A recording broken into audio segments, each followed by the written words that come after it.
Welcome to Her Fantasy Football. You can hear us on Blog Talk Radio / Her Fantasy Football and on iTunes. Make sure to subscribe to us on herfantasyfootball.com so you know what we're doing this offseason. Also, you can chat with us on Twitter at Her Fantasy FB and on Facebook / Her Fantasy Football. I'm your host, Courtney Kirby. And I'm Ashley Williams. And I'm Brandon Marianne Lee. And this is our first show with our new teams. Last podcast, we drafted our new teams that we'll be covering in 2016, and this podcast, we get to talk about it. So this is rather exciting, ladies.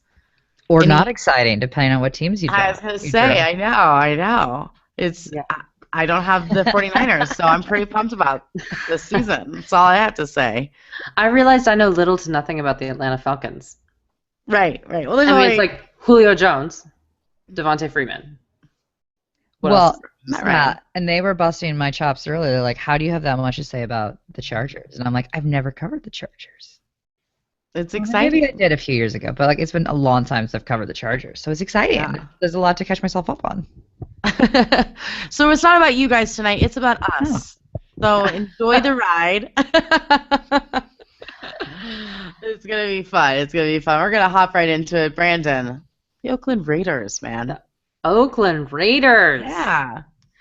This division is going to be tough. This division is going to be out of control tough, I think.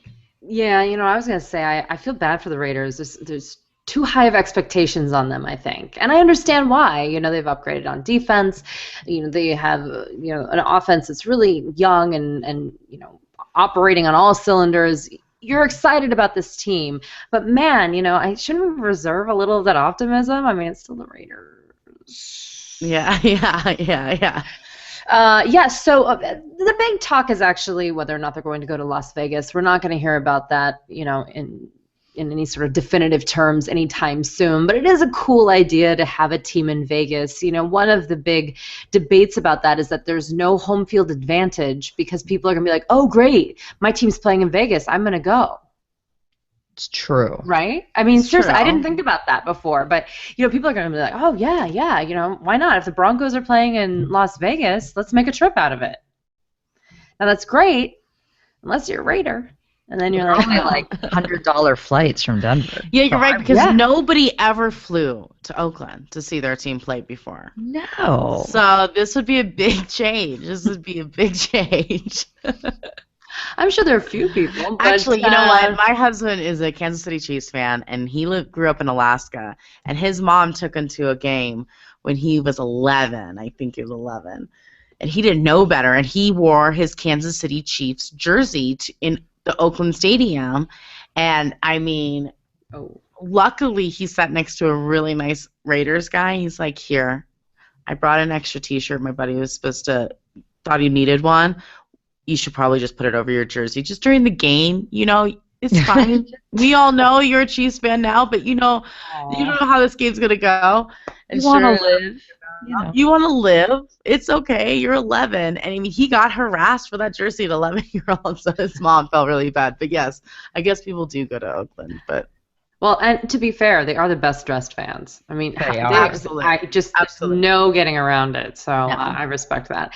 Yeah. As far as the news is concerned, the Oakland Raiders tight end Clive Walford had a knee injury, but is expected to be clear well before the beginning of training camp. He did not participate in organized team activities, which, by the way, sometimes we're asked what OTAs stand for. That's it.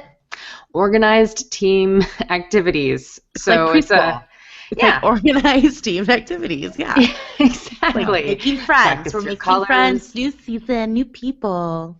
Right. So don't freak out. Clive Walford's coming back, and he will be one of those sleeper tight ends that people are going to be pretty excited about. Justin Tuck and Charles Woodson both retired from the Raiders, so they focused on beefing up their defense. But again, this is a fantasy show. So as far as what I'm encouraged about, the big discrepancy between Amari Cooper and Michael Crabtree right now when it comes to ADP, which also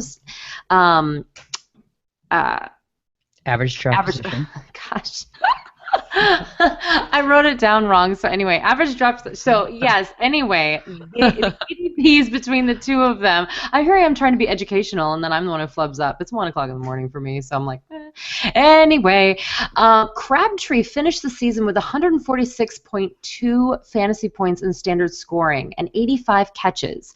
Meanwhile, Amari Cooper ended with 140.7 and 72 catches. Now, those are close numbers, but right now, Amari Cooper is going off the board as the 22nd overall pick when it comes to the mock drafts and the kind of MFL 10s and other drafts that are happening early, whereas Crabtree is going in the 8th round. That is a crazy discrepancy between the 2nd and the 8th round. As far as I'm concerned, I don't think there's going to be that big of a difference between their stats again. I do think that Amari Cooper will take a step forward, but I don't think they're going to ignore Crabtree. So I think there's some real value there with Crabtree. I'm interested in watching that this offseason. Well, and they have to remember that, Amari was getting shut down, and Crabtree didn't have that defense.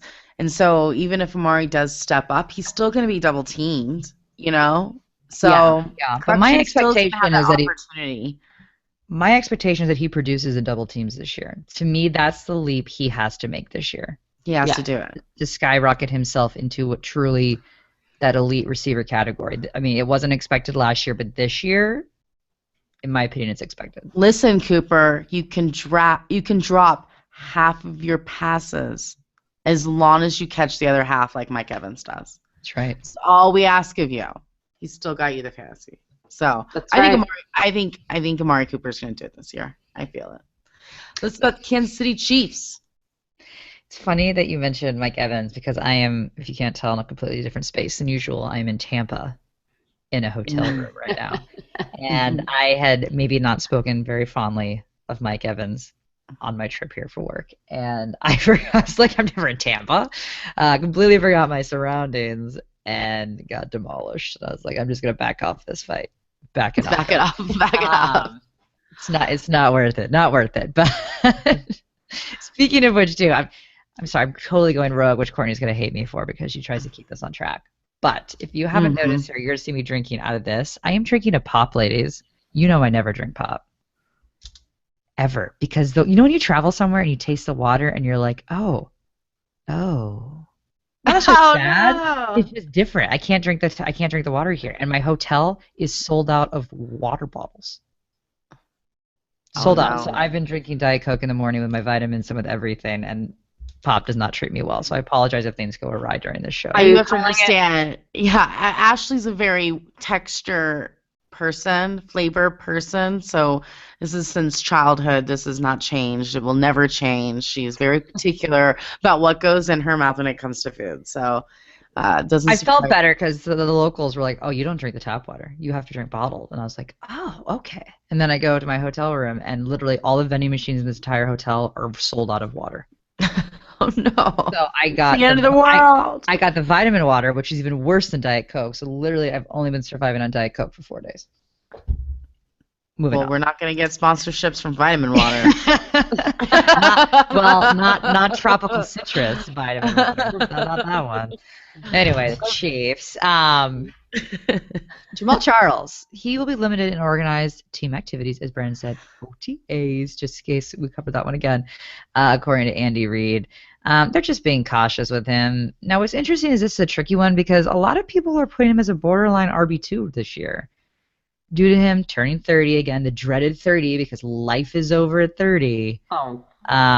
Right. And the injury from last year. I actually feel good about him. I have zero statistical reason to feel good about him or medical knowledge behind it. But I don't know. I just feel good about the guy. I think it's going to be okay. I don't think I'd put him as an RB2. I think you could still draft him as an RB1. So I'm actually most excited to see how this plays out with Charles because I think they have a really interesting running back situation. And I'm excited to see them kind of open up for Macklin as well. So that's what I'm most excited about for the Chiefs. And I just always like covering the Chiefs because, Andy Reid, I love him.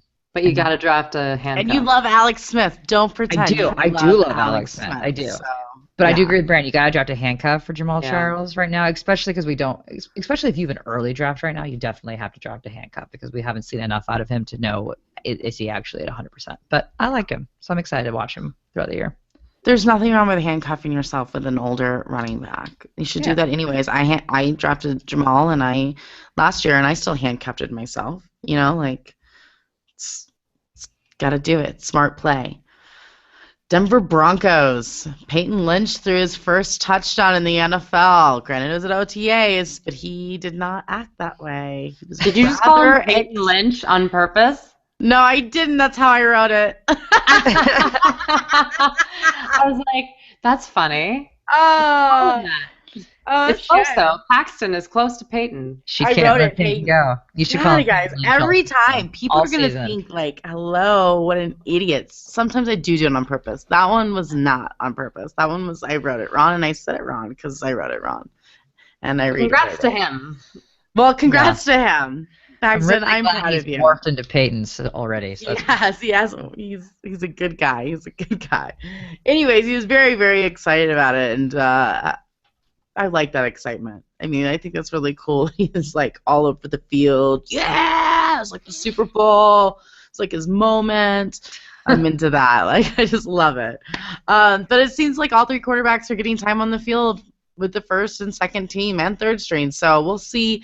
We'll see how this all goes down. I mean, Mark Sanchez was out there. I mean, he was running 7-on-7 drills after just having surgery on his non-throwing hand.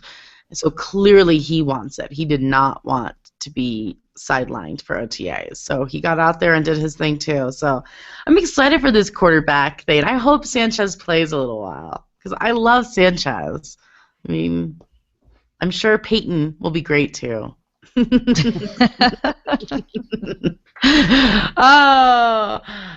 also the Broncos reached out to running back free agent Arian Foster. So Miami Dolphins are not the only one in the race. I don't know. We'll see. I don't like this. I think that Miami is a much better place for Arian Foster. And then part of me is like, I love it because I love Arian Foster when he's Arian Foster, you know. And if he could be that for maybe even just 7 games for the Broncos, that could be huge. But I don't know if he can. I mean, after tearing your Achilles tendon and you're getting a little older, I mean, it's not the best making cuts and whatnot. So, I don't know. He wants a lot of money, I have a feeling. Not veteran money that you think he could get paid. He wants more money than that. And I don't think the Broncos have it. I think they have $6 million left in their cap space. So I don't think that's enough to pay off Von Miller and Arian Foster. I don't see it happening. But anyways, this is our home team. So there are no surprises. I've covered them for almost every single year. Yeah. So I'm looking for Demaryius Thomas to be the turnaround this year. I really want him to step it up and turn things around. I need it. I can't not believe in Thomas. So I think Thomas and Sanders are going to have big years this year, no matter who the quarterback is. San Diego Chargers. Let the essay begin. So back in January, Melvin Gordon underwent microfracture surgery on his left knee. The timetable for her surgery is 4 to 6 months, which puts us right at the benchmark right now. The news is that Gordon has participated on field drills and individual drills, but he's not 100%. So he said, I am not where I want to be, but I think I'm ahead of schedule. I'm sprinting pretty well. I'm cutting. No question I'll be ready for training camp. I'm not even worried about that. And for the most part, that's the general consensus. So I don't think you need to be nervous about this surgery either. Obviously, you pair that with his kind of subpar performance last year. That could give you some concerns. That I would understand. But I wouldn't be too concerned about this particular surgery because Travis Kelce came back from it. It's not a surgery in terms of, or even, those actual, like, soft tissue injuries that are actually a little bit more concerning in that case. So I don't think you should be too nervous about that. You should also feel good about the fact that Gordon, he's their central guy. The Chargers have made multiple moves, tighten up their offensive line to ensure that Gordon's the centerpiece of their offense. They are making the moves to make him be the guy. So clearly they have faith in him. They knew they needed to make some adjustments in order to improve his game, and I think they're going to do that. So I think he's definitely worth taking a look at. I really do. Now, with that said, Coach said that Danny Woodhead and Brandon Oliver will also be receiving play, but this should not surprise anyone. For me, the only real question is how much time is Brandon Oliver actually going to get? Danny Woodhead, this is not even a non-factor. He doesn't even remotely compete in the same way. He's a different position. He serves a different purpose on the field. So really it's the Brandon Oliver situation, and I would probably put my money on Gordon over Oliver. in particular. Now, if we turn to the wide receiver part of the San Diego Chargers, we got Keenan Allen, who is going to continue to be the main target in the air. Again, there's no surprise here. But what I do like is Wizen Hunt has expressed some concern that he's going to have to show him that he can beat man coverage against some more stellar cornerbacks in the league. So we are looking at another kind of Amari Cooper situation where the coach is demanding, I need you to step up and be a top guy. You want to be the top guy, you got to make top plays. So it's going to be really interesting to see how that unfolds, especially because they picked up Travis Benjamin in free agency to help stretch the field, which in turn could actually help Keenan Allen out. So it's a really interesting mix there. And then you've got tight end Hunter Henry, who could be a sneaky pickup this year. He's been really impressive in team drills at the mini camp. He's not going to replace Antonio Gates, but I can see him having some regular play. I think that they're in a position where they're going to want to open up a 2 tight end set a bit more, and I think that they really like what they're seeing out of Hunter Henry. So he could be a really interesting late round pickup to kind of maybe even to some extent handcuff yourself with Antonio Gates, because Gates is father time and getting older and certainly may not be able to play all the games. What? The dinosaur? Yeah. I think I've heard this story before. It's called the Ladarius Green story. It was on Lifetime. It was on Lifetime. Yeah. It's a good one. It's a good one. I feel like it's actually on the Extinction Discovery. Life After People. Life After Entertainment. Right. Yeah. But Ladarius Green didn't make it out of that documentary. So. No. Well, he did. He's on a different team, but he made it out. He made it out, but not in the story that is San Diego. He didn't. No, I mean, as I said, Gates is still your guy. He's still your guy. But if you needed some crazy low-end, tight-end pick for some reason, I think this guy's got some upside. Nice. What about the Pittsburgh Steelers?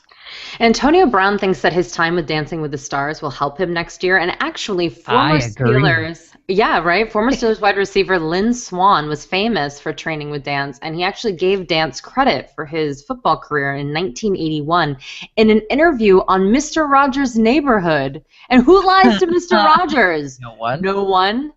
Not that glorious man in a sweater. Is that what the last Swan dance is all about? No. Your swan song?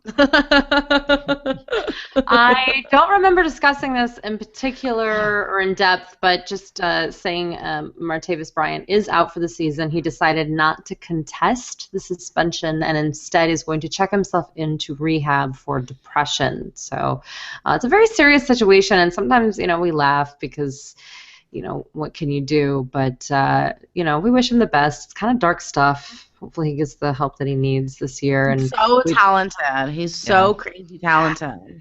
But it is good for you to know this now so it doesn't create a murky situation for you in your drafting. Right. Well, and if you're in a dynasty league, I would hold on to him because I do believe that the Steelers respect the decision that he's making, getting help. This is hopefully not a Josh Gordon repeat. This hopefully will get resolved. That's where we are with that.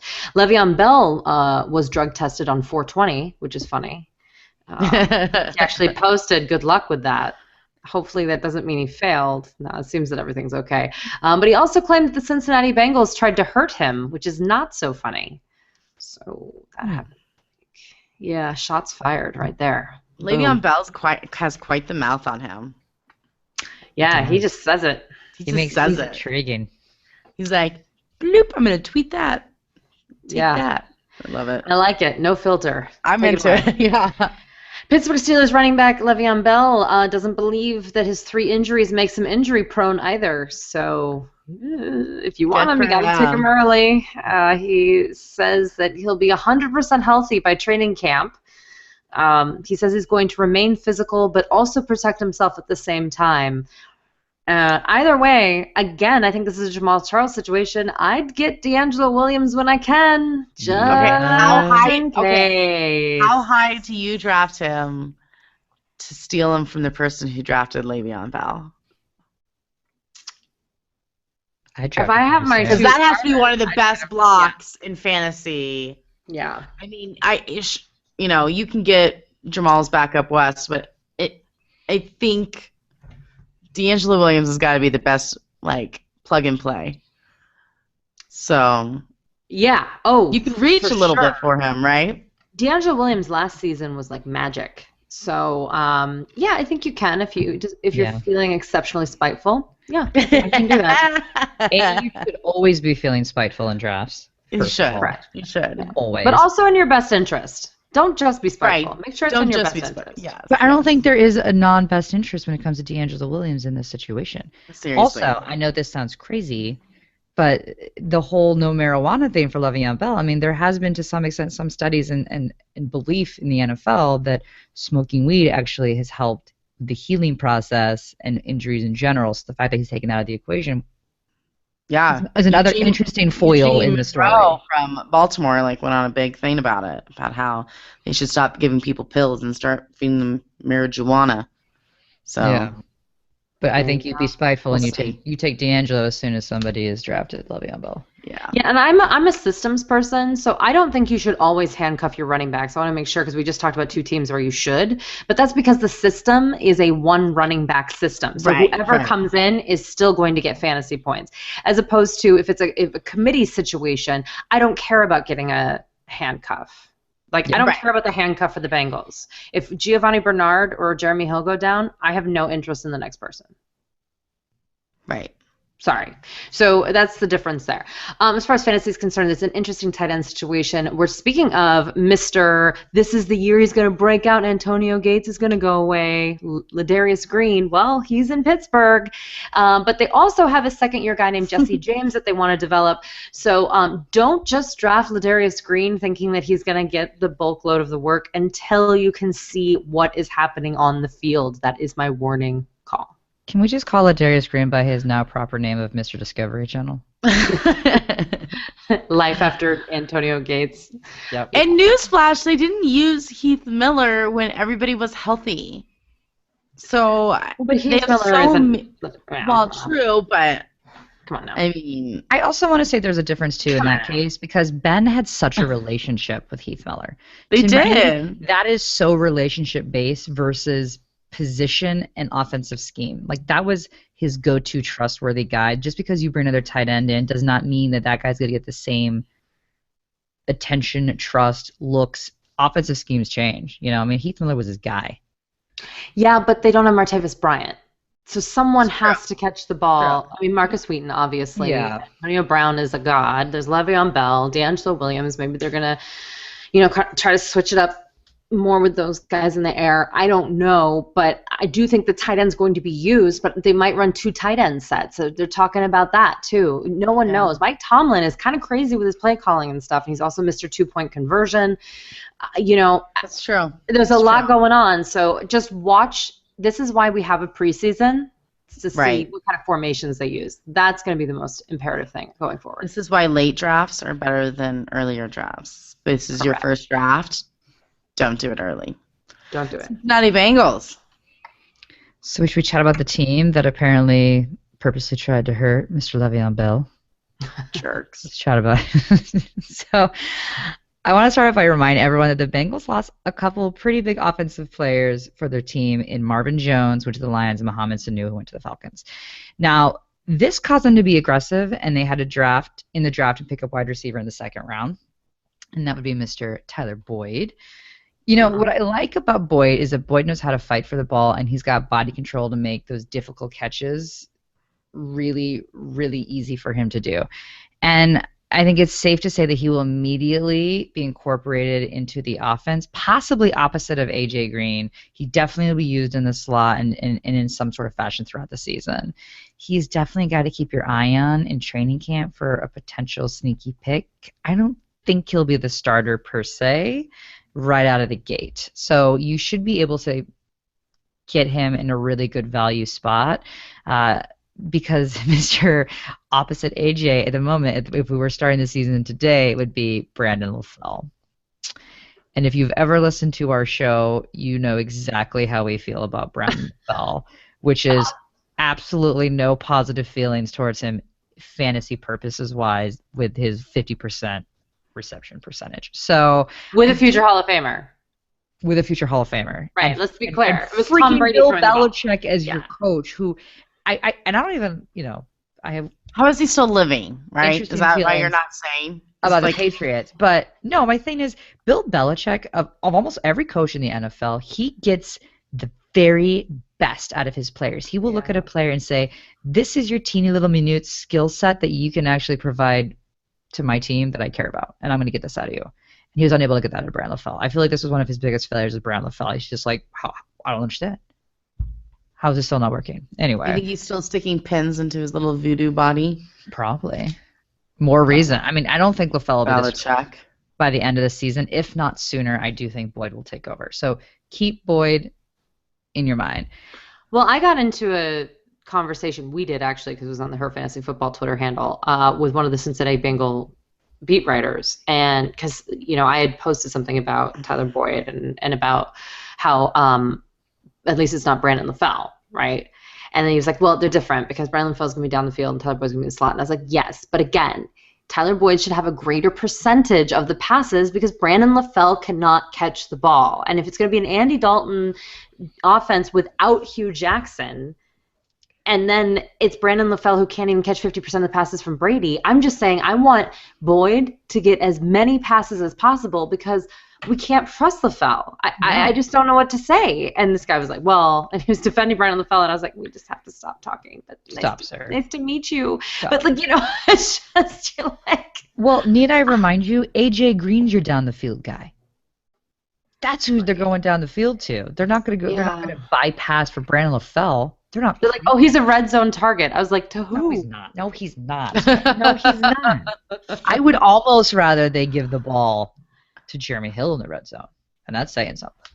I will say right now, I'm not all against Brandon LaFell. Oh, Courtney. Wow. This is a high offense. This is a high offense, guys. They have to score points going against these teams. I'm not totally against Brandon LaFell as a Bengal. I think you got better, riskier players to pick up the Brandon LaFell. That's all I'm saying. Rod Street, including Jeremy Hill, who I will is my ultimate favorite, and I'm sure every Bengals fan who listens to this show is like, why did she have to get this team again? All she does is tear apart my players. But I love Dalton. I'm not going to talk about Dalton because I love him. But Jeremy Hill is apparently using his ever so timely fumble from the playoffs to motivate himself this season, And his quote was, if anything, the fumble motivated me as a player and will continue to help me the rest of my career. And then he basically went on to say something about how he embracing this mistake and waiting for an opportunity to be able to overcome it. All you do is fumble, Hill. So I don't understand why this is now the moment that you've decided to have a positive impact and motivate you. Probably half of your touchdowns were fumbles in the end zone that you just kind of happened to fumble. So I guess if this is the moment, overcome it, buddy, because I can't handle the Bengals in 2017. I won't do it. I'm going to call a veto on that team draft pick if I get them another time and he's still fumbling. Anyway. So I don't even know where to start with that. But at the same time, what's really frustrating is he was still a top 14 back in standard leagues last year. Even despite his horrendous fumbling in the end zone issues and fumbling in general and just overall inability to hold on to the ball, he still is a top 14 back. So what does that say? Enjoy, guys. And Tyler Eifert, nothing really to worry about there. He went under a minimal procedure. He had a loose ligament in his foot, 3-month recovery time. Yeah, it's a 3-month recovery time. He's thought to possibly miss part of the regular season and preseason to some extent, but I think this is good news for you because you're still drafting Tyler Eifert, and if you're in a league with some inexperienced people, they're going to see an injury next to him and they may not draft him.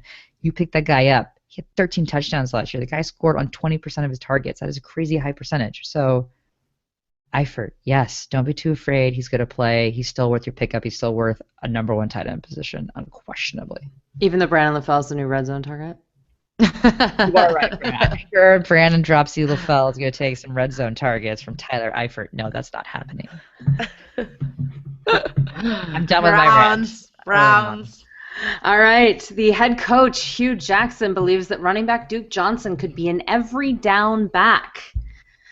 Now, I'm not quite sure that that's actually going to happen.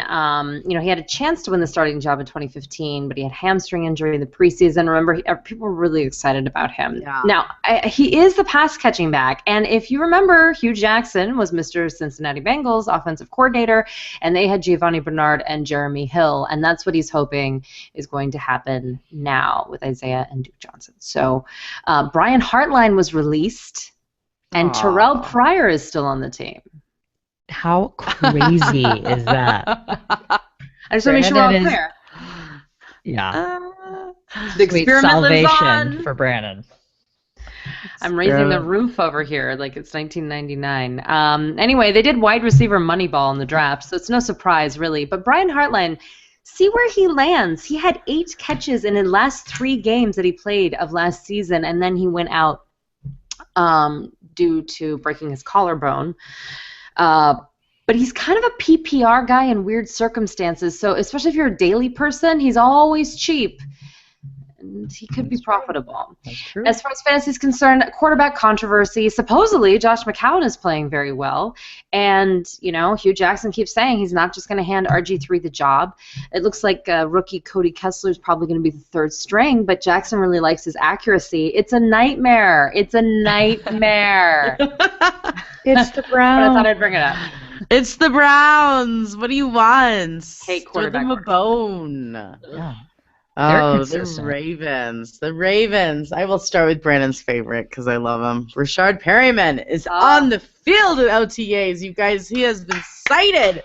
He is moving. He is doing things. He's alive. He's amazing. Yeah, and he didn't even break. He didn't even break like he did last season. No big moves, no real cutting, but he was running and catching passes. I mean, that's exciting. So, I mean, could the 26th overall pick from 2015 actually play this year?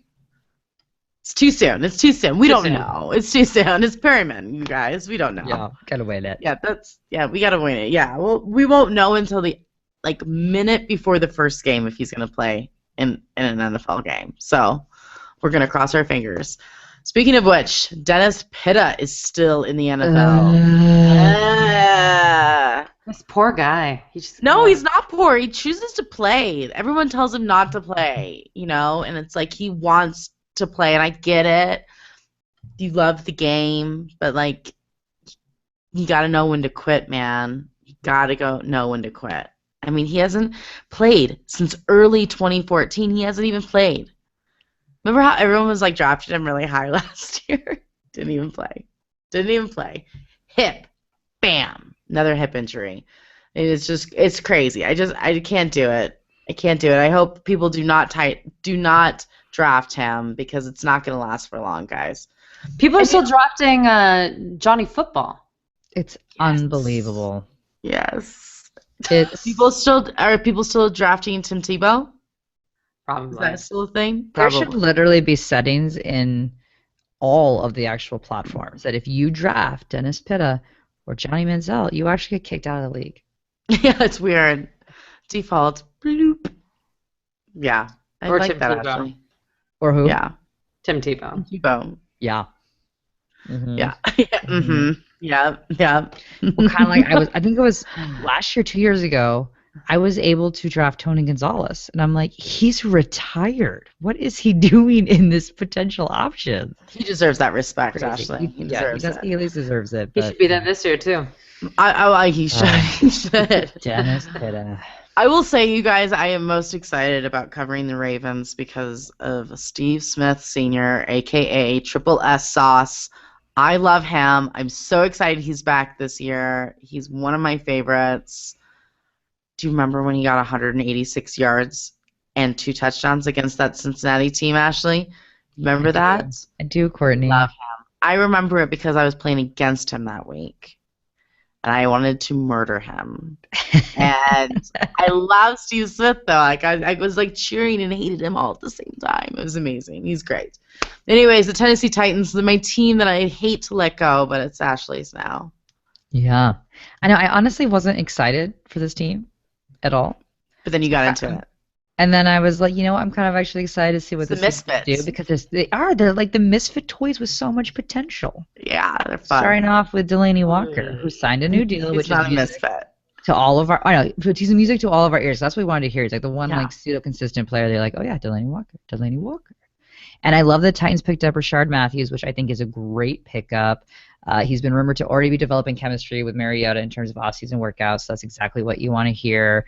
And he should be a nice pairing with Dorial Green-Beckham. Again, now Beckham has had hamstring issues with limited off-season workouts, but it's a really interesting potential combination. And then let's also not forget about Kendall Wright, who, in fairness, I've always been very touch-and-go about, usually on the downs on.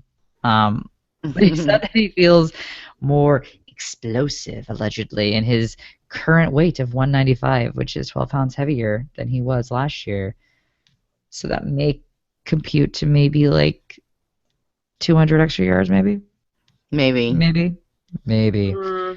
Doubtful. But Justin Hunter, you can pretty much forget about that guy altogether as well with the addition of Rashard Matthews. I don't think you're going to get much out of him. You can maybe stash him on your bench if you have a really deep bench. But again, I don't think you really need to because he'll be around for you to pick up if you need. I wouldn't waste a roster spot with him. But if there is any doubts as to who is the starting running back in town, Delaney Walker said Derrick Henry is going to be a monster on the offense, and he's also gotten a stamp of approval from their center, Ben Jones, which is exactly who you actually need the stamp of approval from is your center, who said that he's really excited, can't wait to see what he's going to do behind the Tennessee Titans' improved line. So everybody's feeling really good about Derrick Henry. And because the only person I apparently take any sort of stout and stuff in is Delaney Walker, who again clearly says the only person on the team that will have these updates from is Marcus Mariota, who's been really vocal this offseason, which is what I wanted to hear, that he's been actually looking more comfortable and he's making quicker decisions, which is really good because he was pretty injury prone last year and he's put a little weight on. So I think this is actually going to help him stay healthy in the fact that he is identifying and making quicker decisions instead of getting himself into a little bit of a sticky situation where he gets hurt because he is a runner. So I'm excited to watch this team. I think they got a lot of potential. They could completely implode again, but they could be decent. I hope not. I think the most frustrating thing all season is going to be deciding whether DeMarco Murray or Derrick Henry will have the load for the week. I think we'll field more questions about that committee than anything else in any of our shows. Yeah, I don't know. I feel like they're going to go Derrick Henry. I think they're going to committee it. It's going to be disgusting. They probably will. I hope it's a committee that's actually very successful. That's what I'm hoping. It could be possible, you guys. Give me a committee that's super successful. Shut up. It's possible. Okay. I like Center's into him. Center's into him, so I'm into him. I like it. Philip Dorsett suffered a hamstring injury at OTAs on Tuesday. He's a speed guy. We don't like that. He continues to be injured. It's an issue. Dante Moncrief had surgery on his toe early in the offseason for turf toe that was bothering him. Now, supposedly this was more of a precautionary thing just so that it would stop nagging at him, and no one seems to be concerned. In fact, people are more concerned about Philip Dorsett's hamstring injuries than they are about this toe. So he should be back by training camp. He should be fine. Shouldn't drop the stock. Andrew Luck says he's good to go. Took part in every drill during OTAs. Supposedly his shoulder and kidney injuries are behind him. Still, last season was tough for him, even before the injuries. He only played in 7 games, but he had 13 turnovers and only completed 55.3% of his passes. You hear that, everyone who took him first overall? Yeah. Oh, it was so rough. Freakier. More on that in another show. We just don't have time to dive into Andrew Luck. Good thing, though, they got center Ryan Kelly in the first round of the draft. I think that's very important. They're hoping that he'll be basically Andrew Luck's Jeff Saturday is what they're hoping. So for Luck's sake, he needs it. Again, all opinions right on the center. So there you go. The Indianapolis Star reported that T.Y. Hilton shines, and I'm like, okay, great. Yeah. I hope so. Yeah. T.Y. Hilton is like everything for them. Number one, I'd be concerned if he wasn't shiny. Aaron Rodgers, he shines, guys. He's doing pretty well. Tom Brady can play football. Yeah, woo! Weird. I was article. sweating it. Sweating it. Worried about the running game, though. They have Frank Gore, Robert Turbin, and Jordan Todman. Not great. Not great. And Frank Gore has really been sturdy and able to do a decent job. And he continues every year we count him out, and he's proven everyone wrong. I just have a feeling this is the year that I'm not into it. I think that's back fair. the reins. It's the offense for me, actually, more than Frank Gore, as to why I'm not into it. Yeah, and their line and everything. Yeah. All right, the Texans. I'm really not into this team, guys. No. No. This one could have been passed around. I love JJ. And I was like, all right, yeah. And then I was like, no, I'm not into it. I mean, wide receiver DeAndre Hopkins, I mean, he's obviously a fantastic player, but the Texans, if we're going to update here, they aren't close to contract extension. They did exercise their fifth-year option on him. So now while Hopkins is confident that both sides will be able to work something out, he's technically under contract 2017, so that could go one of two ways. Either he plays his tush off for big money, right, because he'll at that point be able to demand Des Bryant kind of money, or he'll be very frustrated and we're going to see some interesting production out of him. Now, you throw in the fact that we got Brock Osweiler as your quarterback, and it may not even be his fault. Or maybe they'll be okay. Now, a week and a half ago, Brock said that he's having fun learning a new offense and trying to get comfortable in his new surroundings. Quote, it's fun. It's hard to judge that progress because we haven't hit the practice field and gone against the defense. But it's like you speak Spanish your whole life, and then all of a sudden one day they tell you to go learn French. And I do it in front of 70,000 people. Yeah, I like that. I think that's good. It's true. It's true because the offenses are so crazy. These playbooks are so nutsos. And, he barely played for the Broncos. The Kubiak non-offense. Yeah, and the Kubiak non-offense. Yeah, but I'm not sure I equate it to learning a whole different language in terms of, for the most part, you got your football acumen, right? You've got your acumen here. I mean, yes, terminology is different. Yes, you need to learn the playbook and whatnot, but I don't know. That makes me nervous. But I am excited for Lamar Miller. So he's someone that, you can never necessarily count on. We won't know anything until preseason, but Lamar Miller, so the offensive concepts are similar to Miami, so I do like that, with the main difference being terminology, as we said, which is always the case when you switch teams. The terminology is always different. But the main thing I need for him is I need this guy to feel comfortable, and I need him to feel secure, or this is going to be a very painful season. Because if that guy doesn't feel secure in his job to some extent, it just gets brutal. So give him the ball. That's all he needs is just give him the darn ball. Yeah, Miami wouldn't do that. They gave him single-digit carries 6 times last year. Yeah, and then they give it to him. He does great, and then they take it away from him again. It's like, give me a break. Miami was a nightmare. But I think we got a good shot of him getting the ball a lot because French is really hard to learn. So they're gonna need to depend on the run game, right? It's true. It's true. Yeah. So, salut! Salut! Tout à l'heure, Brock. Comme ça. Oh, we're not fluent people. All right, the Jacksonville Jaguars. The biggest news coming out of Jacksonville is that they newly drafted Jalen Ramsey, underwent surgery yesterday for a torn meniscus in his right knee. But they expect him to be back for training camp in July, so it shouldn't be that big of an issue. But I hate injuries right off the bat. I hate fixing things that happen. It always happens to the Jaguars. And that's what I was about to say. I just feel like the Jaguars have the injury bug, and they just can't get rid of it. And then they pick up Chris Ivory this offseason, who, hasn't finished 16 games in one season since I don't even know when. This is not my favorite. I swear, if the injury bug gets to my Allen brothers, I'm going to be so upset. I can't handle it. I can't. I'm knocking on wood right now because I'm done. I'm done. No. I'm so excited to watch this team and cover this team. Do not ruin this for me. Bortles and the offense seem to be meshing really well together during their second year in this offensive scheme under offensive coach Greg Olson, not to be confused with tight end Greg Olson. It's easily to do. But I hope so, because Blake Bortles was only 4th in quarterback rankings last year. He should be 1, right? How much better is this gonna? I mean, the key guys in fantasy did so well for us last year for no money. I won all my leagues with Blake Bortles and Kirk Cousins. Yes. You people take your quarterbacks early this year. I will take my Bortles and be just fine with it, and probably have a better season than you. I'm just saying.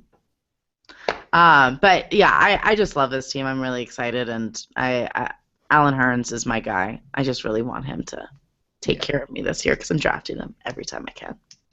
Patriots. Well, again, Brady is currently suspended for 4 games because it's, Groundhog Day and we just can't get out. However, he did appeal in the 2nd U.S. Circuit Court of Appeal. Oh, my God. He's so annoying. Arguing that the judge decided with the NFL to have Brady's suspension reinstated, quote-unquote, got the law wrong. We'll see. But you know what? I don't rule out Brady or the Patriots ever. They always. Well, Peyton's the sheriff, and Brady's above the law. It just all makes sense to me now. It all makes sense. So more on that drama every time we have a podcast, I'm sure. Dion Lewis, the running back, tore his ACL on November 8th, but reports this week say that he will be back by week 1. Those reports were from ESPN. I hope so, but we're not going to be able to see him really at training camp, preseason. They're going to hold him out. And, the problem is they also have LeGarrette Blount, James White, Brandon Bolden, Donald Brown. And whenever you draft a Patriots running back, it's a little Russian roulette. You're not quite sure, and they go with the hot hand a lot. So it is a bit of a risk, but he will be lower down because of that risk. So weigh it accordingly. Once we get closer to the drafting times for most people, we're going to have a better idea on what to tell you about him. Very talented player. Hopefully he gets well soon. Julian Edelman underwent his 2nd foot surgery. He had his first surgery after week 10 last year, if you remember. Mm-hmm. Came back for the playoffs, but he came back too early. He was not fully healthy, and so he had surgery again. He says he's going to be back by training camp. That makes me feel good. Yeah. But I don't think that's going to be that big of a deal. Dion Lewis, I'm a little. He knows the offense. Yeah, I mean he's plug and play. Yeah. Yeah, it's fine. Right now, the other 2 wide receivers for starting are Danny Amendola and Chris Hogan. Super into Hogan. Yes, Hogan. Hogan's heroes. He might be a little bit of a sleeper. Bill Belichick. 100% think so. We talked about this. He kind of gets the best out of every player, and I think he likes what Chris Hogan is bringing to this team. So I think it's also a middle finger to Rex Ryan because they didn't really do anything with him in Buffalo. So especially when they play Buffalo twice a year, I'm targeting Chris Hogan on any daily lineup I can. Just putting that out there because Belichick, for whatever reason, Rex Ryan really gets under his skin, and he will do anything to make him feel bad about himself. So, and Hogan will be cheap. So cheap. As far as fantasy is concerned, Rob Gronkowski scored the most fantasy points for a tight end last year. That's no surprise. But he tied with Jordan Reed with 11 touchdowns, and Tyler Eifert scored 13. Also, Delaney Walker, Jordan Reed, Gary Barnidge, Greg Olsen, Jason Witten, Zach Ertz, and Benjamin Watson all had more catches than Rob Gronkowski. Interesting. Now, again, Gronk is fantastic, but right now he's going as the 9th player in ADP, okay? While the 2nd tight end is Jordan Reed, and he's going at number 40. There's a big difference there in values, so we're going to talk more about that later, but that'll be something that'll be interesting. And what's so interesting is the 2nd tight end off the board, huh? His ADP is at 40. If he can stay healthy, I can understand it to some extent, but this was like the 1 year that Gronk was healthy and played in a lot of games. He still was the number 1 scorer. I mean, let's not get, he's fantastic. Get twisted when he catches that he runs for. Yeah, I'm just surprised he didn't blow the other guys out of the category.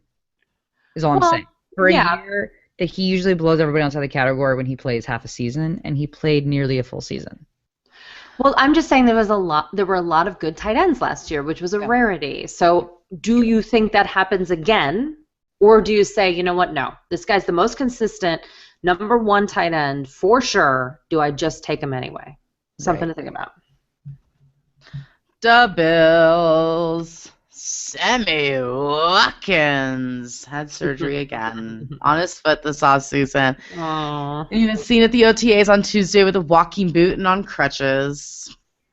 It's the same book, you guys. I keep reading it over and over again each season with this guy. It's amazing. Although to some extent, a lot of these guys do little surgery updates in the off season. It's like fillers for them. Well, he's gonna be missing preseason. They should be ready by game 1.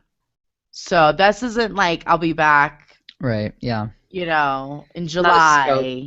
Yeah, week 1 of preseason. This is hopefully week 1. So I don't know. I mean,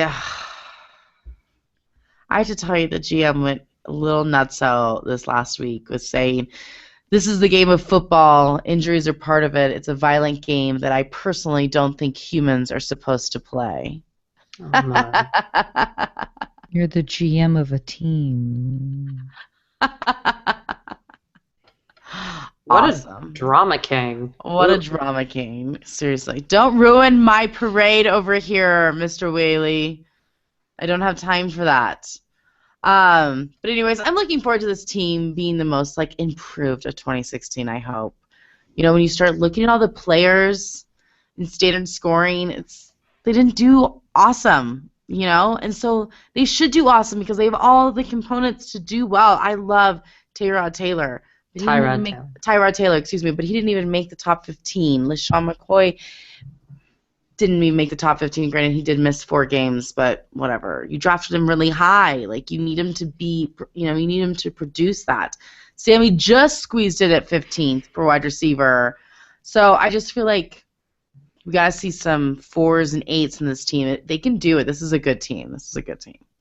The Jets.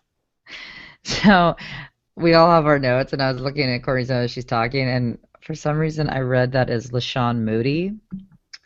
We're all slightly dyslexic in our house, and I thought this was Courtney disrespecting yet again. I was like, hilarious, Courtney. LaShawn Moody, so perfect. On that particular podcast, we're recording exceptionally late because I got stuck at a musical. I also do theater on the side, so I apologize. So we're all kind of like, what am I reading? Yeah, I literally thought it said LaShawn Moody, and I was like, oh, Courtney, you did it again. You did it again. So funny. So funny. So good.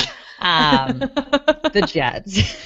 Anyway, the ever so fun quarterback drama that is the Jets is still going. So overall, Coach Todd Bowles has said he's impressed with what he's seen from Jill's other rookie quarterback, Christian Hackenberg.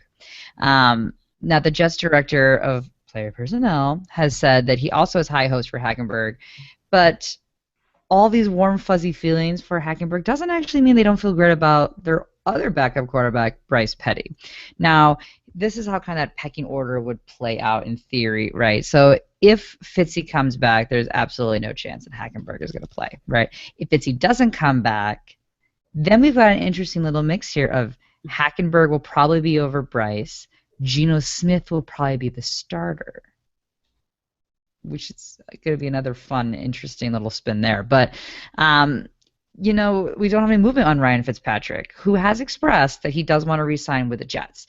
He has said that he would like to be back. But sadly, his options have kind of played out at this point because, it has been 3 months, chess match at this point, of negotiations. They're still at a standstill. And while the situation could change, all the teams that need a quarterback have already gotten themselves a quarterback at this point. So either... Well, I don't know. The Cleveland Browns only have 3 quarterbacks. So they could probably but that's true. I would still take Fitzy there. But for the most part, he kind of has either signed a team-friendly deal, what he didn't want to do, or retire. And I don't think he's going to retire. So I do think sign the deal. Fitzy will end up on this team, but I'm just kind of over this drama, and we will continue this until somebody signs something, which is unfortunate. But I'm really excited about Forte. Really excited about Forte this year. I think he's going to have a heck of a season. Yes, people are nervous because he's an older running back. Again, people die after 30. But with the whole quarterback situation up in the air, they're going to have to rely on Forte heavily, both in the ground and in the air for the quick drop-off. So I think he's going to be awesome, and that is what I am most looking forward to with this team. Nice. The Dolphins, formerly known as the Delphines. The Dolphins, the top contender for Arian Foster, as I said earlier in the show. Rumors started back in, March about this. So I don't know what's going on, but I think this is a good place for Arian Foster. I think they can afford to have him, and I think that they would use him, and I think that he would get the best out of the deal. So make it happen, you guys. Seriously. And this isn't fantasy relevant, but the Dolphins are going to be the host of the 2020 Super Bowl, which will be the 100th year of football. So congrats to Miami and the owner for putting millions of dollars into your stadium instead of feeding the hungry. There was a point there. Or feeding the hunger. Their hunger. The hunger that was Lamar Miller that never got fed. Seriously. Oh, Richard. I'm going to miss covering Richard. I loved Richard. Yeah. And if you didn't hear it already, Peyton Manning went to Miami and worked with Tannehill on Adam Gaze's offense. So can Peyton save Tannehill from himself? I doubt it. But it'll be interesting to see this year.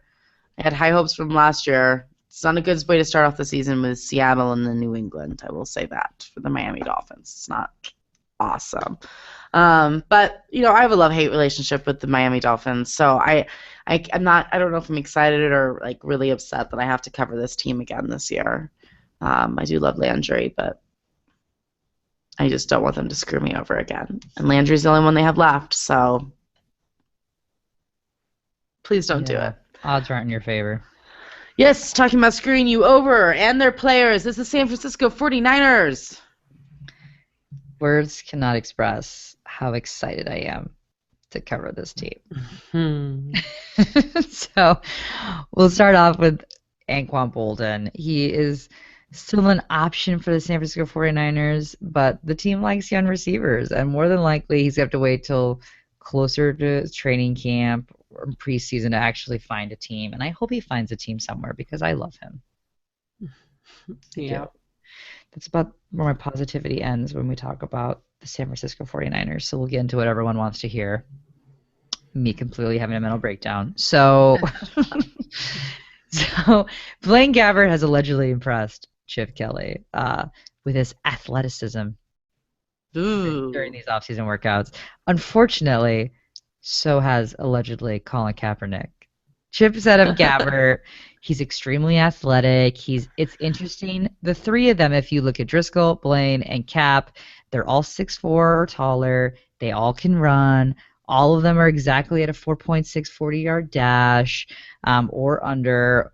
And it's really rare to have three guys that can do the same thing. It's beneficial to you. End quote. I don't know if I'd say anything about that is beneficial if you look historically at how Chip Kelly should have gone to the Cleveland Browns. That's where he deserves to be. So we apparently still have no idea who's going to play, but Gabbert and Kaepernick are expected to compete and hash this out for who's going to get the starting job. I'm sure it will go Kaepernick. But we all knew that. I'm rooting for Kaepernick. Who are you ladies rooting for? Well, hashtag is this real life? Driscoll's a long shot. I mean, I don't think. I mean, at least Kaepernick's. I don't. Oh, I hate hashtag Tim Tebow. I guess I'm rooting Kaepernick. Oh man, I hate myself. Oh, this is a girl who said she would no longer be a Broncos fan if they took him. That's true. I would stand by that. But you're not a San Francisco 49ers fan. You don't care. But I think what's even more upsetting to me is that Chip Kelly is all in and super pumped about Carlos Hyde. Not to say that he shouldn't be, but I would rather Chip Kelly not like him so that he doesn't destroy him. Because what Chip Kelly does is he destroys really good players. Usually not the first year, but the second year. Yeah, we might have one more year left. You got a year on side if he stays healthy. He's 100% healthy right now. They're going full blown. They're not nervous about him at all. So that's the good news. But I'm very nervous on there for Carlos Hyde in a Chip Kelly offense. So Cardinals. No real news, except for that everyone keeps asking Larry Fitzgerald if this is going to be his last year. And then also, I didn't know that Larry Fitzgerald Sr. was a sports writer. And so Larry Fitzgerald Jr., who's the guy who plays for the Arizona Cardinals, hid himself and went to a Bruce Arians interview as part of the press corps this week, so he's just having fun. That's life. And you know what? Arizona just has it together, so there's not a lot to talk about other than the fact that the wide receiver situation is always going to be interesting. Michael Floyd is going right now first off the boards at the ADP of 57. So in the 5th round, Fitzgerald 64, 6th round, and John Brown number 82, and that's usually around the 7th round. Now, last season, Fitzgerald had the most points, then Brown. He only played 15 games, 30 points less than Fitz. And then Floyd, 15 games, 22 points less than Brown. But I agree still with the ADP. I think Michael Floyd will be the most involved this year. And that's why you can't always look at the stats from last year and project forward. You have to project forward. So that's my point. Nice. Seattle Seahawks. So, retired, allegedly, Marshawn Lynch still hasn't filed retirement papers, which is really interesting. He has also not contacted the team about his plans for 2016. Now, Richard Sherman says he wouldn't put anything past Lynch if he thought Lynch could return to the NFL, and I wouldn't put anything past the guy either, especially because he's been building houses for homeless people in Haiti. So the guy probably just hasn't had time to decide what he wants to do for 2016, nor give two beeps about contacting the team about what his plans are, because his plan at the moment is for building shelters for homeless people, and maybe he's just going to roll in and be like, all right, what team wants me? I can 100% see what's going to happen here. So I wouldn't blame you if you decided to have a crazy stash for Lynch at this point in time if you had an early draft or if you're in Dynasty and you don't want to. You got a super deep dynasty. I'm not going to fault you for that. But the running backs, Thomas Rawls, Michael, and CJ, they're going to be called on to fill that spot as of right now if Lynch does not play. And even then, they may still. But the Seahawks have said, Doug Baldwin has said that it is in the Seahawks' plan to go back to the run this year, that they are not going to have as much of a passing game. This has already been stated. So, with that said, I'm not even going to talk about any of the wide receivers that have been drafted on this team because it's a complete waste of everybody's time. Welcome back to 2014, my friends, where there's not a single Seattle Seahawks wide receiver that you should consider for the most part, other than maybe Baldwin. Now, where I'm concerned here is that if we look at Baldwin, right, so Baldwin had a great year last year, but just to give an idea of the discrepancy in the years, he had 15 touchdowns in 4 seasons, and last year he had 14 touchdowns total. So that was a ginormous jump for him. Yeah. And there he is expected at this point in time to get only half of the targets that he got last year. Half. Now what's interesting is he only dropped 2 passes in all of 2015. Yeah, he was very good. He was dead on, and that is what he said he's working on. He goes, I am focusing on catching every ball that is thrown my way this season. For the pure fact, he's going to have half the targets this year.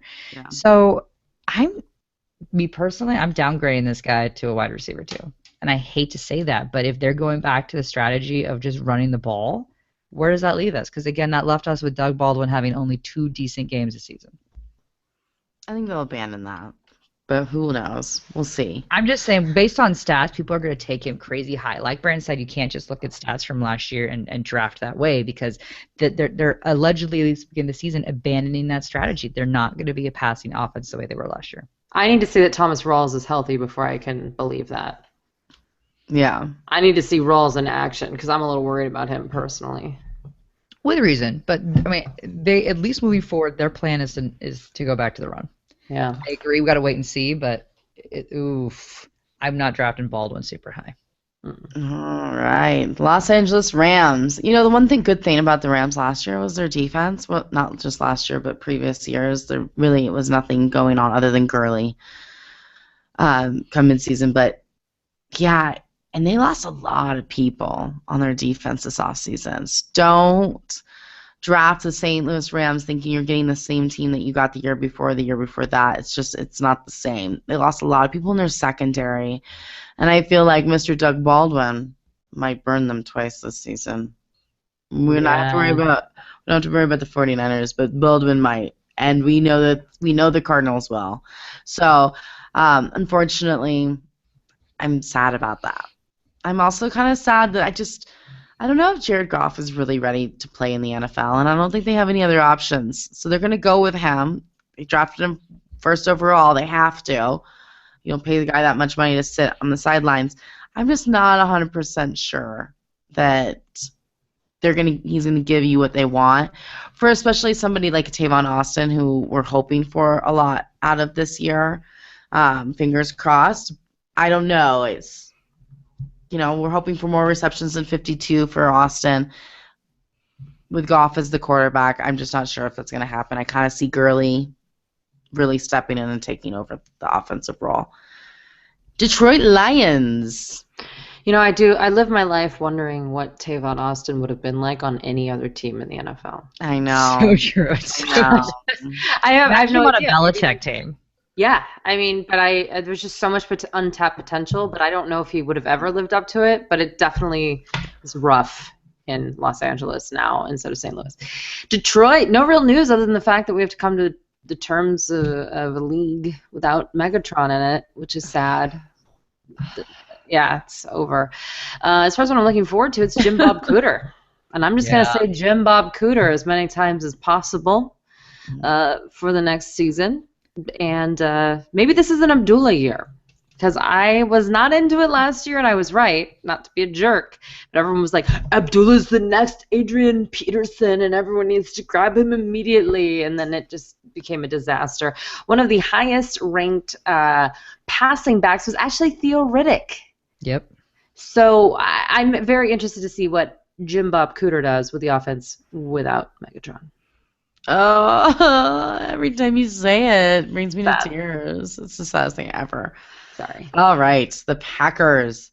Well, Eddie Lacy's weight is getting under control, thank heavens.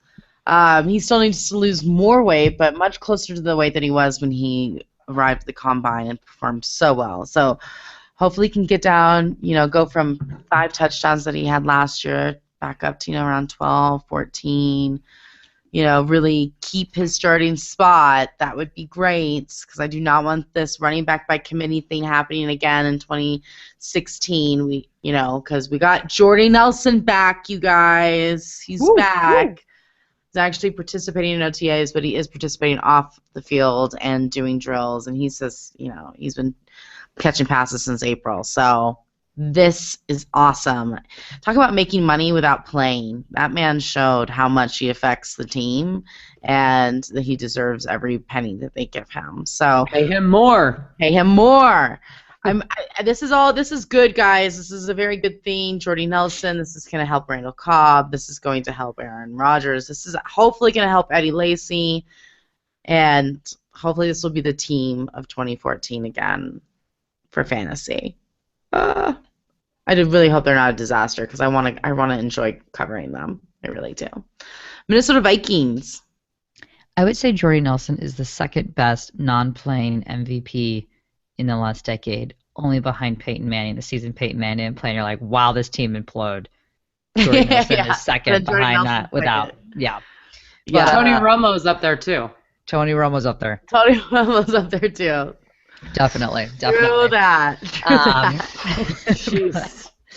So we'll get to the Vikings, who could also implode, but they're going to have a decent year this year. I think they're going to be decent. So Teddy Bridgewater states that he really likes what he's seen from Treadwell thus far. I don't know why he wouldn't like what he has seen from Treadwell this far. Agreed. I think he's going to be fantastic, and I think it's hard to not be excited about it. And you got some pretty subpar performances to some extent from Stephon Diggs and Charles Johnson throughout the year. So, Treadwell is expected to be the number one guy out of the gate. He's got a great ability to grab the ball. He's got great speed off the line. I'm excited about him. And he's a really great blocker, which is even better, because that's usually one of the things that receivers are not great about, is blocking when they enter the NFL. That's one of the skills they have to really teach receivers, and he's allegedly really good at blocking out of the gate, which is even more exciting because that's going to play nicely into the current Vikings offense, which is purely AP. He says he's going to play till he's 40. So AP, I just had to bring this up. I'm actually really excited for the ridiculousness that is AP, that I get to cover him this season, because goodness gracious. So he has apparently decided, guys, that there is such a thing as a preseason. In case you were wondering, AP has not even touched a game ball in the past 4 preseasons. The last 4 years, he's not even touched a ball in preseason game. So he said, you know what? I feel like getting out there and playing a little bit. It's something that once that time comes around, I'll have a better feel for like, hey, I need to get out there and kind of get my legs moving and get the pads on a little bit. I can tell you, though, I'm definitely more itching towards playing a little more in the preseason than I have the past 7-8 years. He literally said the past 7-8 years. What other player do you know just decides at the age of 22, I don't think I'm going to practice. I'm not going to play in preseasons. I'm not into it. I'm not into AP. I think I might play this preseason, guys. I'm getting an itch on my leg. Maybe I'll play this year since I haven't the last 7. He won't. Of course he won't. But they're going to let him do that. They're going to be like, I'm excited for if all of them, it's now actually rest yourself now that you're older. But like, no, I'm super pumped for all the ridiculousness that is AP. Love it. The Bears. Kevin White is running.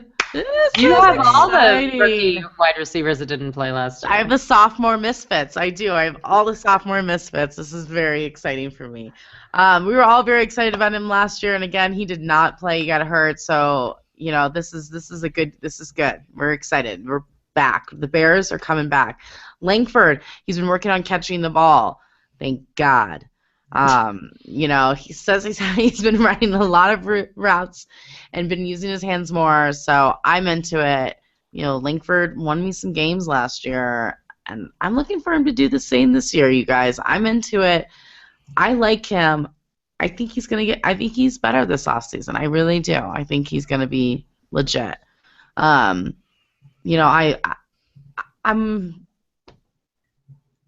optimistic about this team.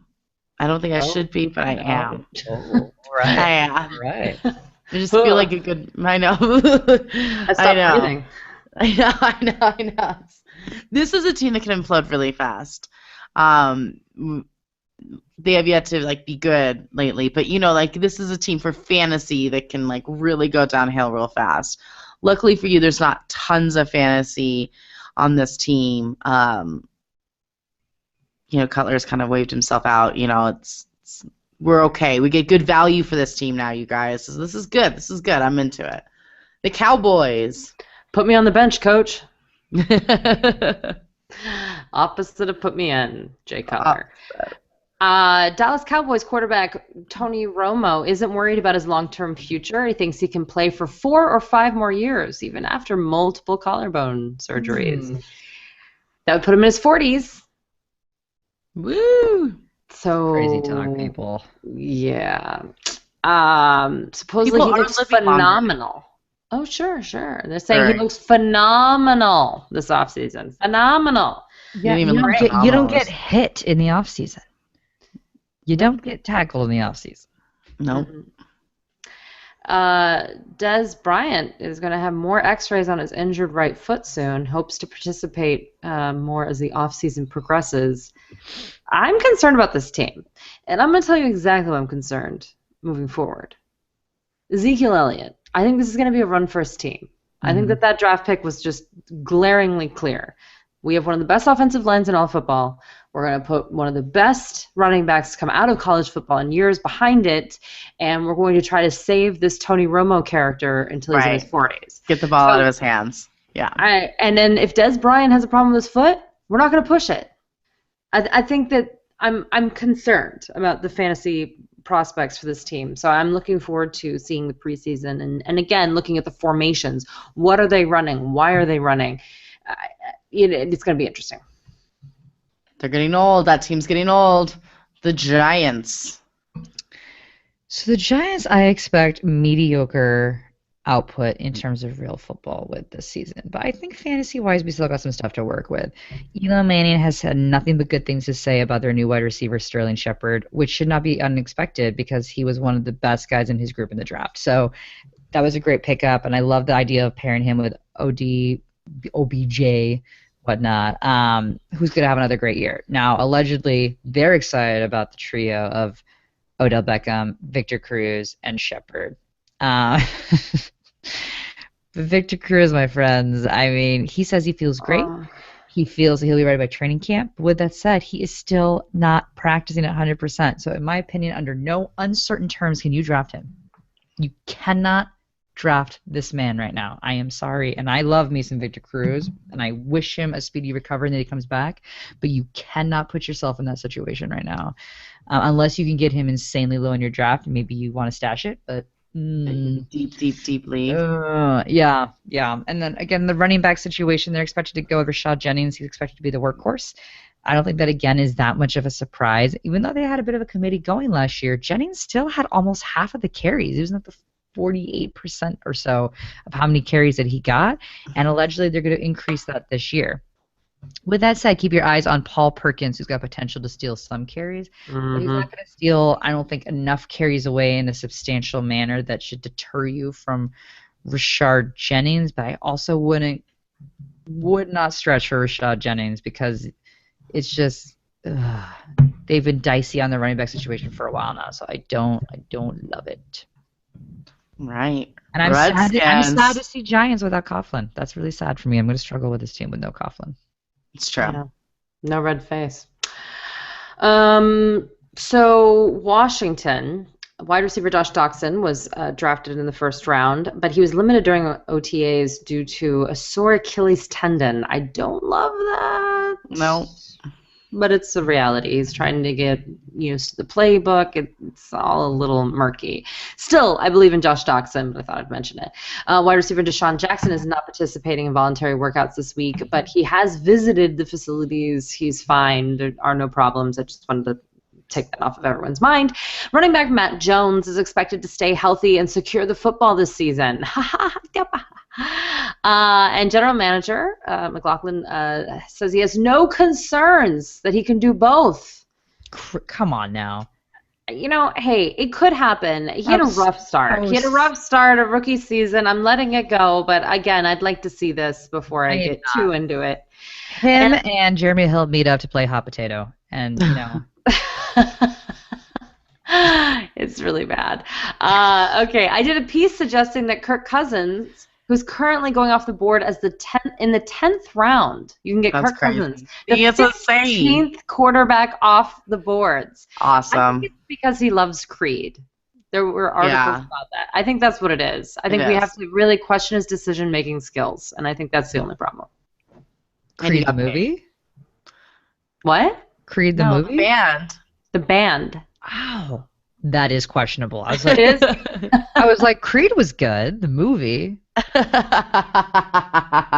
are correct. That's like liking Nickelback. It's unacceptable. Yeah. So I think that's the only reason, because I'm telling you, I'm fine. I will wait.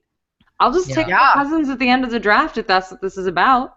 That's fine. He had the highest completion percentage in the league.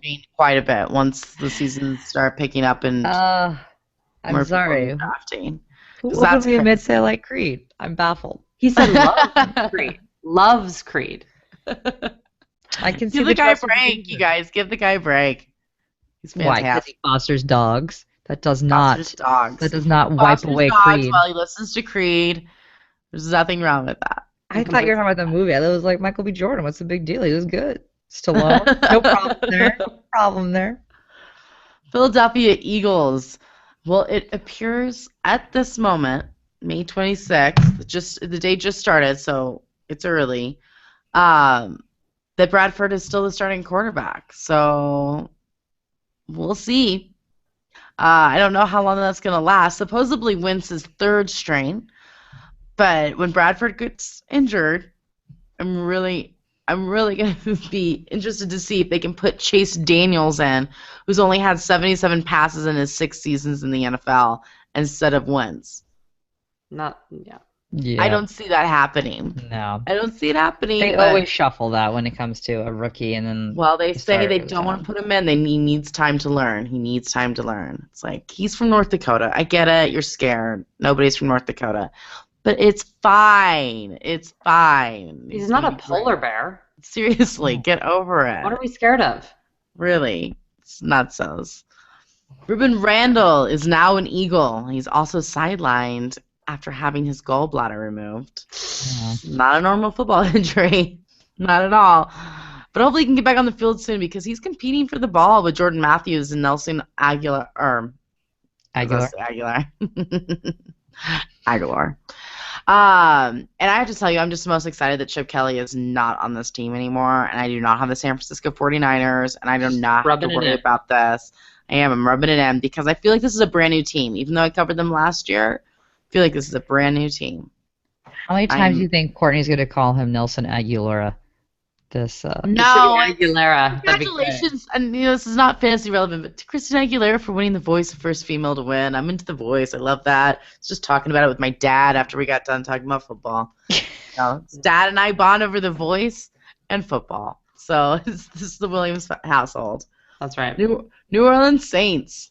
So quarterback Drew Brees said that he will be on the field for OTAs on Tuesday, May 24th, even though the two sides have not been able to reach an agreement on his contract extension.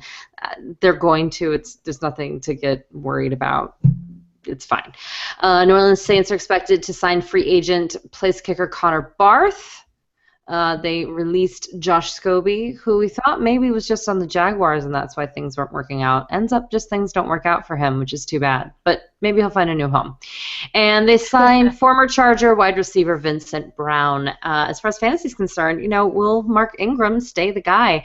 He's going 24th overall in ADP. A steal? I mean, he was the 15th highest scoring running back, even though he only played in 12 games last season. Due to a shoulder injury. He seems to be fine, so target that guy. Yeah. Tampa Bay Buccaneers. Leave it to the Bucks to pick up a dicey player. They are hoping that Kenny Bell will be the speedy receiver that they are hoping for, and this is due to his 4.37 40-yard dash, but he missed all season with a hamstring injury, which I don't like to hear. So we've got some injury issues to consider and absolutely nothing to go off of in terms of predicting how he's going to do this year. So look for him to take snaps away from Vincent Jackson. So that is where I would predict him to fall. I don't know if he's worth taking a grab on, but it is what it is. And I know Courtney will yell at me for talking about this non-fantasy relevant player, especially because we're running late, but I have to, Courtney, and I am sorry, but Peyton Barber could make his way onto a 53-man roster because he's cheap, dirt cheap, and it's a potential upside. He was actually a pretty sought-after free agent, but he went to Tampa Bay for the fact that they have absolutely a horrendous running back situation, so he's got a chance to play and actually make the team. But he did receive a lot of repetitions in practice and full scrimmage, and they felt really good about it, and so they like where his potential on this team could be. And the real reason I want to talk about him is this kid has a really interesting story. He decided to enter the NFL draft after only starting 9 total college games at Auburn, and he did so because his mother is homeless and he wants to be able to get her on her feet and off the streets. So this was his way to try to make some money to get his mom off the streets. So I'd be thinking, why would a team take a chance on a guy who's only played 9 games? Well, he actually had over 1,000 yards, scored 13 touchdowns in 9 games at Auburn. That is some serious potential. This guy is for me a potential sleeper. I like the idea of him. So, and then Jameis Winston, this would be absolutely no surprise, but the Bucs QB coach said that he can improve on his technique and accuracy. Yes, he can. With only 58.3%. He cannot correct Mike Evans' hands. He cannot correct those, but that is fair. He can do better in his accuracy. I do agree with that. That would be a really interesting stat to see what his actual percentage was if you take out the outlier of Mike Evans.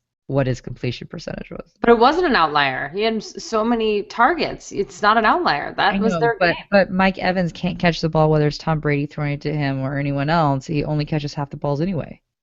Well, maybe it would make a difference with Tom Brady. To be fair, a rookie quarterback was throwing him the ball. Still, 50% is not acceptable. I agree with you. No. Never acceptable. Never. Atlanta Falcons. They picked up Mohamed Sanu, and Justin Hardy is the other guy in this Kyle Shanahan offense that's only going to throw to Julio Jones anyway. So there's your non-news of the day. Speaking of, the Falcons were 18th in red zone scoring last year. And Matt Ryan told the Atlanta Journal-Constitution that he's more comfortable in the Shanahan offense now after a bumpy 2015 adjustment period. But again, the Kyle Shanahan offense is throwing to the wide receiver 1 or running the ball with your power back. Period. So is that Matt Ryan's way of agreeing with you about Kyle Shanahan, Brandon? But listen, that's a fantasy dream, Brandon. That is a fantasy dream. You know what they're going to do. They know they're going to produce. Shanahan always has a top 5 running back. You know you can draft his running back and feel good about it. Absolutely. So. You can get those 2 players, but I wouldn't draft anyone else on this team if you paid me money. It's the best team ever to cover, I'll tell you that, Brandon. There's the best team ever to cover. There's no sleepers. There's no surprises. There's 2 players. Thanks, Kyle Shanahan. Unless it's a really, really bad bye week, and then Matt Ryan's... I love Brandon had to end with Kyle Shanahan, which means she's not going to talk about the team. She's probably like, easy write-up. Kyle Shanahan team, I'm out. I'm out. That is going to be my analysis soon. Yep. Oh, Carolina Panthers will end on them. Kelvin Benjamin has not been seen at OTAs yet. He apparently has left for family reasons. So I don't know about you, but I want to see this guy play. I just want to see him play. I want to see the chemistry of the team. This is a thing. Get back. Come back. I guess there's a few players that left for family reasons. So next week, hopefully, we'll look better. But he's not the only wide receiver who was out and got injured last preseason. Stephon Hill is back on the field, and this is a big thing. All of these guys are 6'4" or taller. With these 2 and Funchess. Punches. Boring checkers. Boring checkers. Which means this is a huge receiving core for a huge quarterback to be throwing to. And I love that. I love the sound of that. I just want to see it all so we can start wrapping our heads around this new offense that we're looking at for the Carolina Panthers, because it can't all just be about defense, which unfortunately they learned the hard way in the Super Bowl. So we need to come back on the offense. I'm rooting for you, Cam. I don't care if other people don't like you. I love you, and you're the reason why I'm excited to cover the Carolina Panthers this year. And that's it, you guys. That's our show. That's our show this week. We appreciate you listening, and we had a great time. Make sure you listen to us on Blog Talk Radio /HerFantasyFootball, and on iTunes. You can also rank us 5 stars there. You're not allowed to rank us anything else. It's really weird. It's this glitch. I don't know. So just put in the 5 stars, and you can get it counted. Really? No. Are you kidding? Oh. Brandon's like, I should report that. And we're like, no, you don't. No, you don't. No.